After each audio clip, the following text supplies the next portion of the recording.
I just wanted to give you an update on my tomato patch back here growing up the strings. As you can see, these are the husky tomatoes. They don't get very big, about 1.5 inches across, and there's tons of them growing here. I have them strung up the strings so that they don't fall over. As we go down the lane, you see the ones that I've thinned out, growing some really nice tomatoes down there on the bottom, growing up the strings, and down the line, still more and more tomatoes.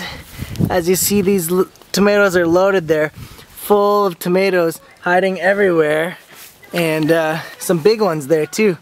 Nice big ones hiding in my tomatoes. Pretty soon more and more will be getting red. We're already enjoying some red ones. As you see, some red ones down there hiding in the back. Oh, you can't really see them because it's too dark. So if you want to grow some excellent tomatoes, try to grow them up strings like this. Welcome back to the California Gardener. Here we are out in my corn patch. I planted this corn behind my squash, and the squash are growing right through the corn. That was my plan, so that the squash can grow up the back.